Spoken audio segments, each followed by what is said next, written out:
just because he got the pardon, if Republicans want to, they could still demand he testify against JoJo and other family members about the dirty deals they did with Burisma and the Chinese energy company and all that stuff. Correct? Or am I wrong? I'm not a constitutional attorney.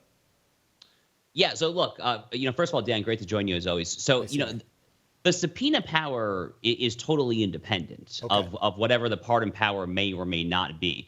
And, unfortunately, I think that the Biden DOJ is probably wrong in their constitutional challenge to this pardon. I wish it were not the case there. He probably does have the actual authority to issue a pardon of this sweeping nature. But that has nothing to do, regardless of whether or not the DOJ or Hunter is right on that, that has nothing to do with the subpoena power. So, come January, February 2025, House Republicans, Mike Johnson, they can 100% use their subpoena power. So can incoming Senate Majority Leader John Thune, if he is so inclined. They can use their subpoena power all they want to try to reopen investigations against Joe Biden, Jim Biden, and all of the above there. It's actually even more than that, because if I understand the pardon correctly, because Hunter Biden has accepted this pardon, he's voluntarily accepted this pardon there, I'm actually not even sure that he can invoke the Fifth Amendment. That was my next question, right? He can't. How can you say I plead the Fifth? Because you don't have to protect yourself. You're protected with the pardon.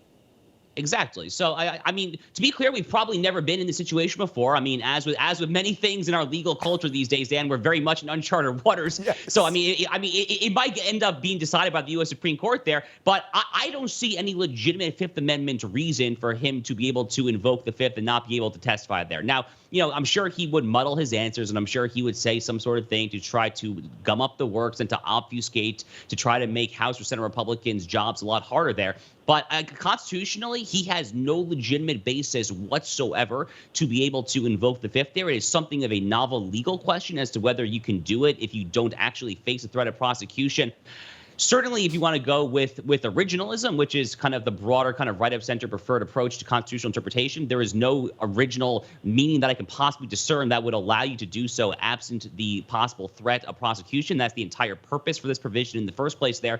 So I don't think, based on my reading of it, that he would be able to invoke it there. But again, it really is uncharted waters. President Biden insisted many times he would never pardon his own son for his serious crimes, but last night he suddenly granted a full, unconditional pardon for any and all offenses that Hunter committed for more than a decade.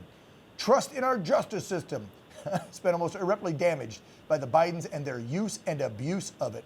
Real reform cannot begin soon enough. So I don't know if that's a little prelude to something that the speaker might be doing next year, but I think the American people who have watched this disregard for the law, for our Constitution, for the rule of law, since the Democrats love that phrase, right, for the last 4 years. Rule of law, rule of law. I think we need to see somebody's ass in the hot seat, and we want to see people pay for what has been done. And this family used their position, mainly Joe's as vice president and a senator for decades, to enrich themselves, giving deals to these foreign energy companies and countries which didn't benefit the American people. In some cases, maybe some of the bills that he pushed for as a senator or helped to approve under Obama when he was VP helped the other country more than helped America, so he could enrich himself and his family.